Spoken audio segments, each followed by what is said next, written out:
Hello and welcome to the news on NTA International. I am Nolene Ebel Ame and my sign language interpreter is Tayo Ozoma. Let's take the headlines.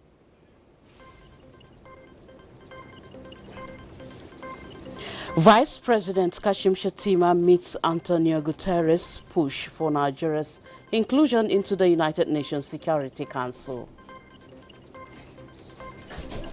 President John Dramani Mahama of Ghana calls for a fundamental reset of the United Nations and the global financial architecture. And Nigeria partner Germany in the fight against illicit drugs.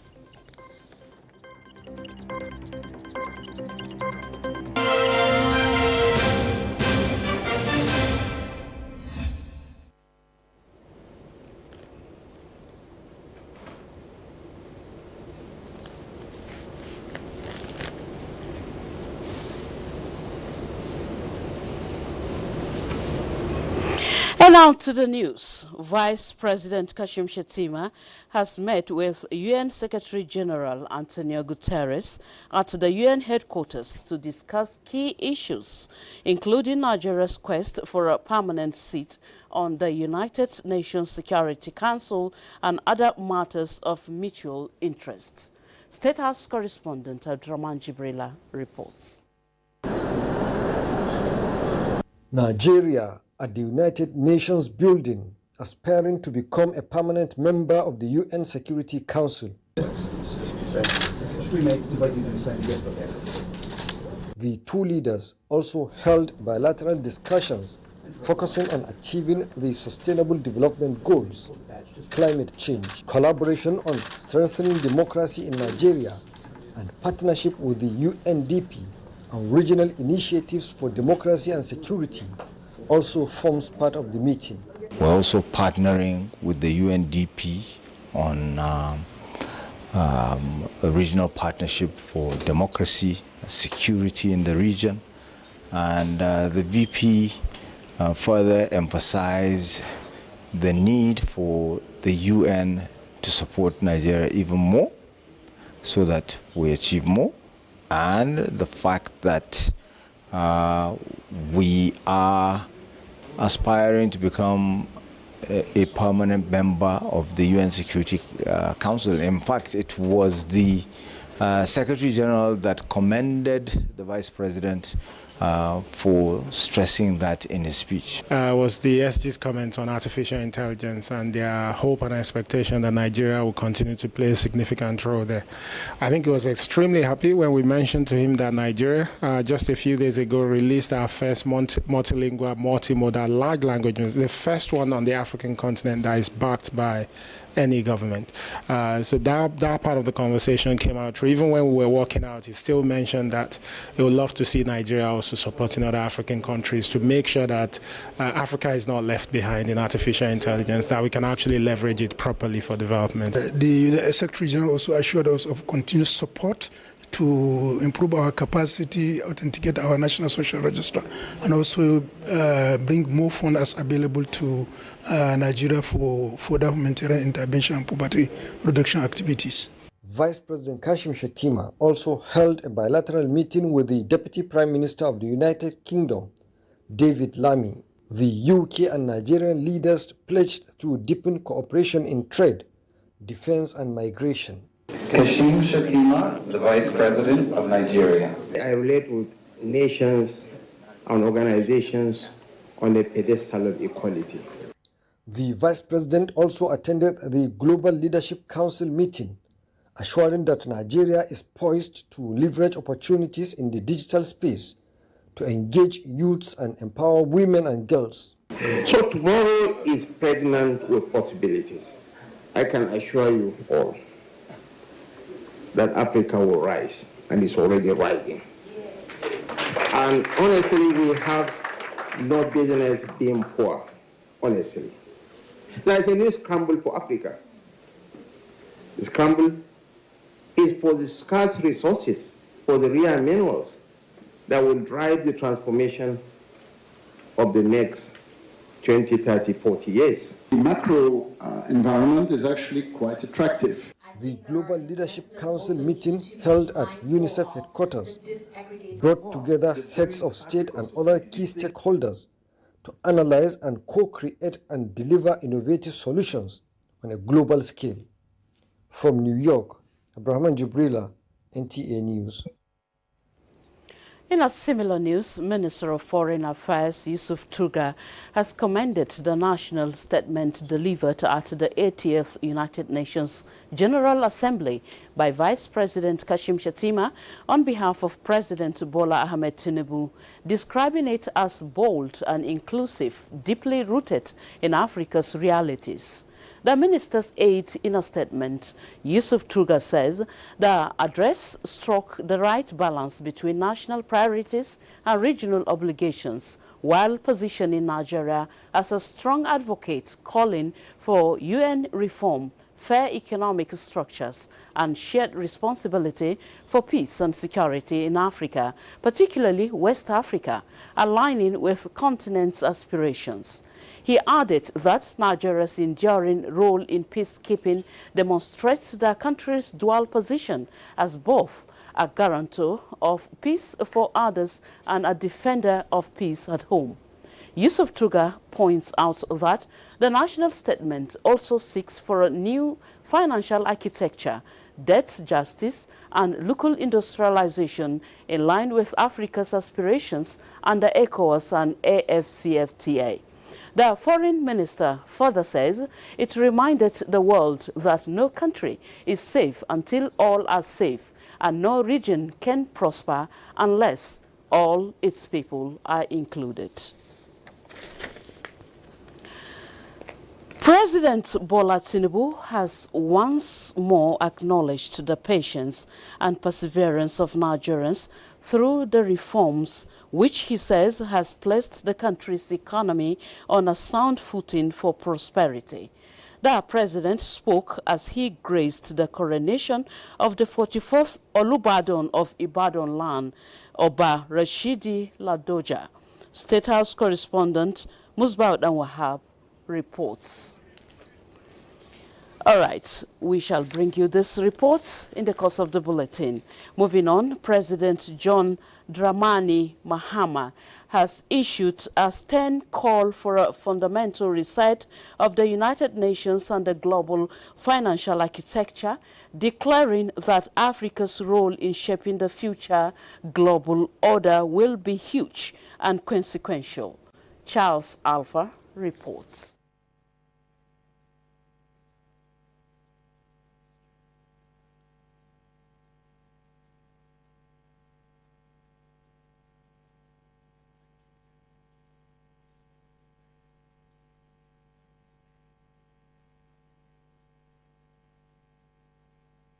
Addressing the 80th session of the United Nations General Assembly in New York, Ghanaian President John Mahama said, with projections indicating that over 25% of the world's population and a third of its youth would be African by 2050, the continent could no longer be sidelined in critical international decision-making. Citing the fast-paced global transformation, he said the UN could not continue to run on the same structures and protocols that defined its formative years. Madam President, the UN Founding Charter is outdated when it comes to representation in this August Assembly. The most powerful post-World War II nations are still being rewarded with an almost totalitarian guardianship over the rest of the world. And yet, the first sentence in Chapter 2, Article 1 of the UN Charter declares that the organization is based on the principle of sovereign equality of all its members.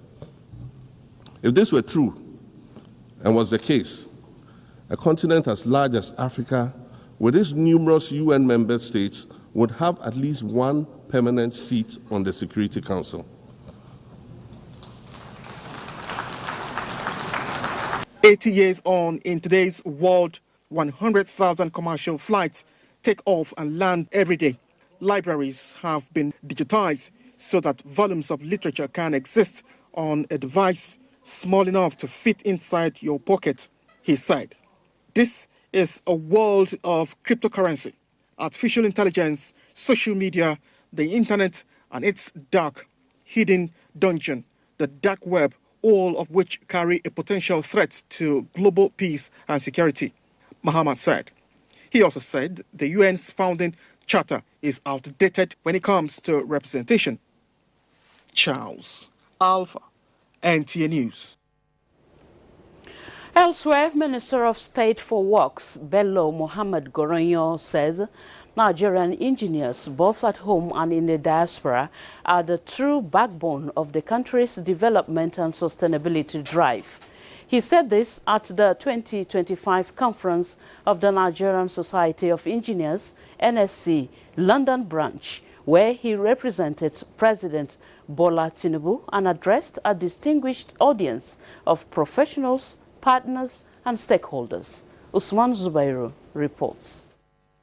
Nigeria's greatest asset are not in oil or gas, but are determined, skilled and intelligent people who are the true backbone of the country's development from all aspects of the nation's economy and diversity.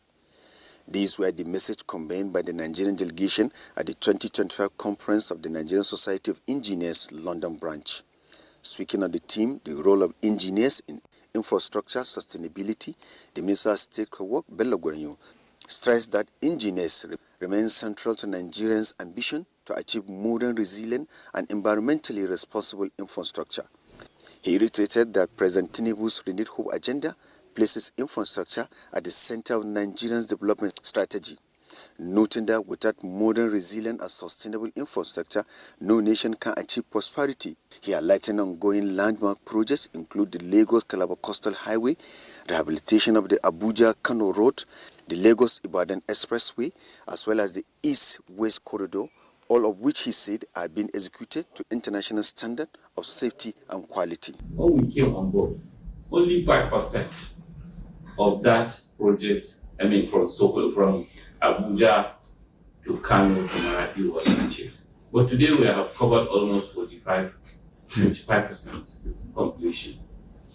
The Minister of State challenged engineers to integrate resilience, adaptability and green technologies into their work, while also strengthening Nigerian maintenance culture.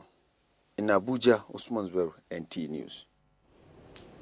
In other news, United Nations judges and lawyers meet to discuss the fate of a man accused of bankrolling genocide in Rwanda who remains stranded in legal limbo 2 years after judges ruled that he was not fit to stand trial. And the Netherlands and Uganda agreed to asylum return centers for rejected asylum seekers. Charles Alpha reports. The case of Felicien Kabuga, who is about 90 years old and has dementia, echoes those of several men who have been ordered to be released from an international court but effectively have nowhere to go. Kabuga was one of the last fugitives charged in connection with the 1994 Rwanda genocide. After years of evading international efforts to track him down, Kabuga was arrested near Paris in May 2020. In 2023, the court halted his trial after medical experts concluded his dementia would prevent him from taking part. Authorities have so far failed to find a country willing to take him in. Kabuga does not want to return to Rwanda, which has offered to take him out of fear he will be mistreated. Kabuga's transfer to Rwanda is absolutely not possible. His lawyer, Emmanuel Altet, told a nearby empty courtroom at the International Residual Mechanism. His trial began nearly 3 decades after the 100-day massacre left some 800,000 dead. He has pleaded not guilty to charges including genocide and incitement to commit genocide. Still, in Africa, the Netherlands and Uganda have signed a memorandum of intent to establish a return. Now, still watching the news on NTA International. Let's pause here for a break. Stay with us. Thank you for being there. Activities commemorating Nigeria's 65th independence anniversary have commenced with a special Jumat prayer where President Bola Ahmed Tinubu reassured citizens that the country is in a steady move to the desired development. Salihu Abdullahi Gwanara reports.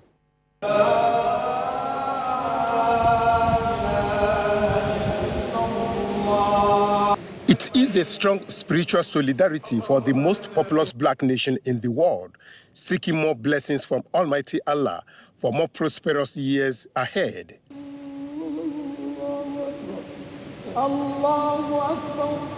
The 2 rakat prayers led by the Imam, Professor Khalid Abubakar, ignited the spirit of worshippers who were led to offer special prayers for leaders and sustain the nation's prosperity as a united nation. To the leadership of this country, from the president to his ministers, our governors, and all those in whose hands Allah, whom you have entrusted responsibilities, Allah support them, Allah help them, Allah guide them aright. For all of us, and this is the theme of this year's anniversary, that all hands should be on deck for the progress and for the development of our dear nation. President Bola Tinubu, represented by the Minister of Information and National Orientation, Mohammed Idris, says Nigeria at 65 is a worthwhile celebration in view of the uniqueness of governance within the last few years. The president is asking all Nigerians to forget about whatever differences that there are. Differences will always be there. But there is the message of hope, message of unity, message of togetherness that all of us need to imbibe so that all of us can come together towards the progress and the prosperity that Mr. President has promised Nigerians when he took office. Alhamdulillah, after the second year of Mr. President in office, we have witnessed significant growth in our economy, significant improvement in our security, significant improvement in agriculture and other spheres. The challenges remain, but what is important, as the President always says, is that we are on a march towards that sustainable prosperity that he has promised us. Pray for the citizens of Nigeria, and also to advise them to still be tolerant in some of the policies of President Bola Ahmed Tinubu, and they've started working. This is also the moment to pray for our leaders, for Almighty Allah to guide them aright, for all of us to live in peace, and development and tranquility with each other, to understand each other, to respect each other, and to move forward. Well, on a day like this, when Nigeria is celebrating its 65th anniversary, many believe Nigeria is indeed on a steady move towards sustainable progress. And sustaining this required spiritual upliftment. And this they need to do by coming together to uplift their spiritual endowment towards sustaining the peaceful coexistence among Nigerians, irrespective of their religion, tribe, or political affiliation. In Abuja, Salihu Abdullahi Gwanara, NTA News. Thank you, Salihu. Now, Nigeria and China are using tourism and cultural exchange programs in breaking down stereotypes and building lasting bonds. Chikunonso Nwabweze reports that the two nations leveraged the 2025 Chinese Mid-Autumn Festival in Abuja to make a recommitment to this.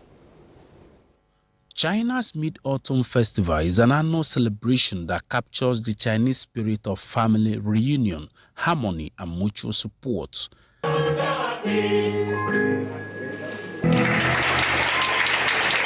This year's celebration, which brought together Chinese community in Nigeria and their Nigerian friends, an indication of the cordial relationship that exists between the two countries, a partnership Chinese ambassador to Nigeria, Yu Junhai, said embodies hope for a shared prosperity. On this day, we enjoy mooncake while admiring the full moon, sending our thoughts and best wishes to family and friends who aren't by our side.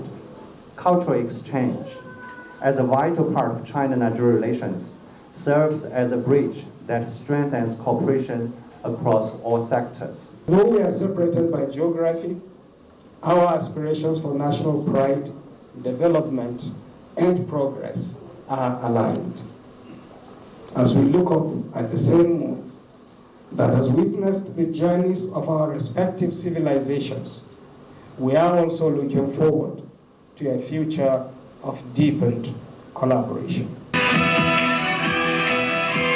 Drawing inspiration from classic Chinese poetry that resonates through dance, music, martial arts, and acrobatics, the performances of Shenzhen Opera and Dance Theatre, Shannon Acrobatic Troupe, and the Shenzhen Jinzhen Fusion Band and their Nigerian counterparts, as well as photo exhibition showcasing the charms of Shenzhen, added color to the event.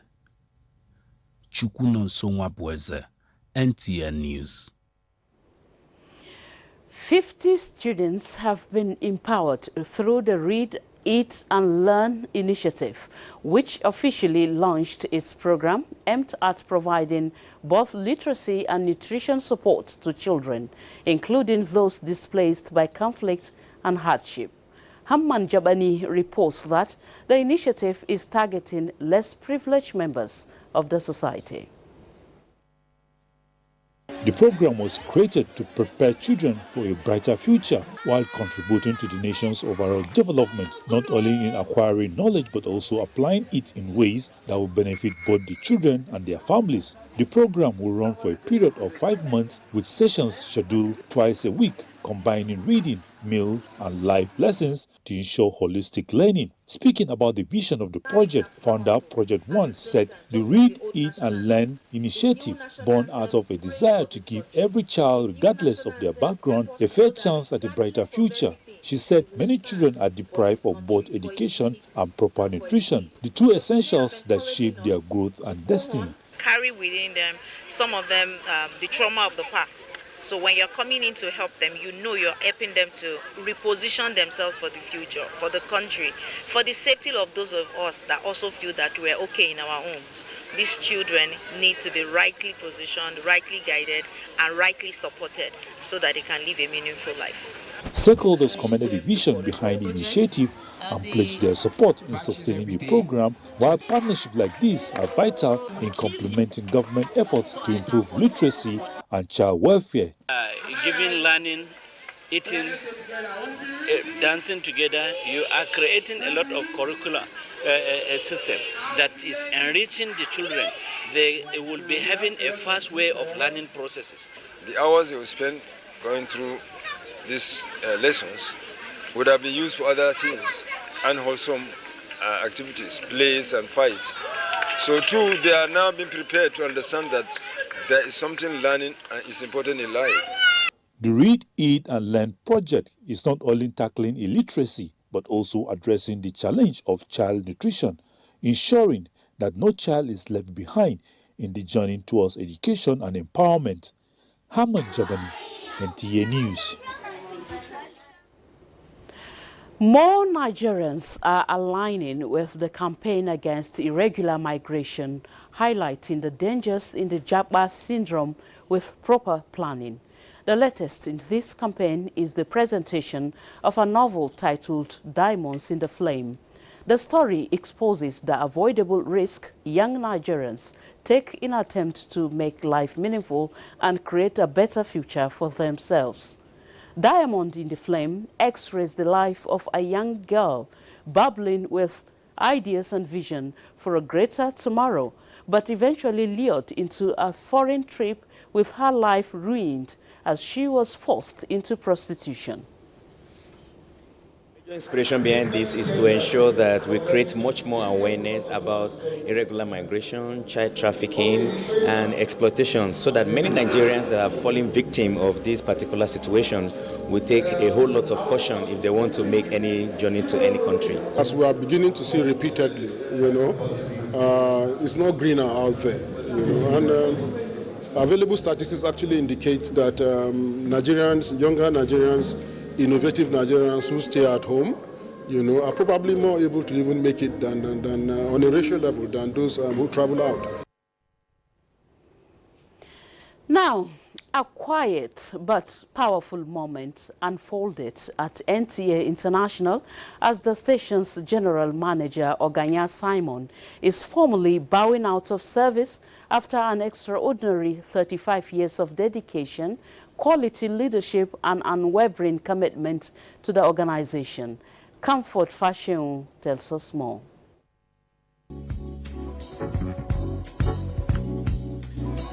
It was a heartfelt event held to celebrate meritorious service of NTA International's General Manager after 35 years of meritorious service, a legacy built on passion.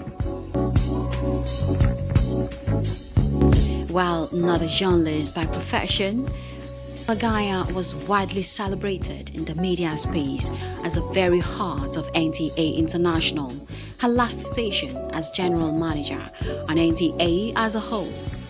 She acted as a steadfast compass, ensuring her team never lost sight of their mission, even amidst demanding deadlines and challenging crises, as they diligently fulfilled their vital services. For me personally, she happens to be my mentor, and I'll forever appreciate the knowledge I've gained from her.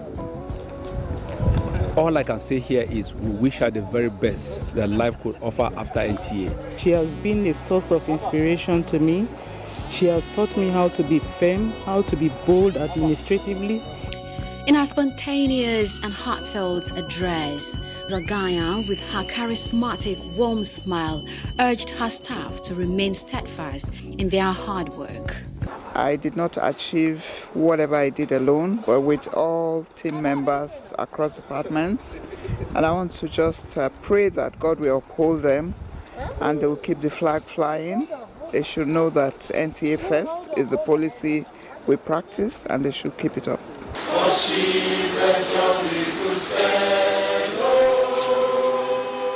NTA International proudly salutes General Manager Oganya Simon. Her remarkable legacy is set to resonate far beyond her final farewell. The send-off event held at the NTA Arena was a unifying moment, bringing together employees from every nook and cranny of the organization, including the news department, engineering, administrative assistants, marketing and finance. Comfort, fashion, NTA News. We wish Oganya Simon a fruitful retirement and a peaceful one. And that concludes the news on NTA International. Thank you so much for watching. I am Nolene Ebel Ame, and my sign language interpreter has been Tayo Ozoma. Bye for now.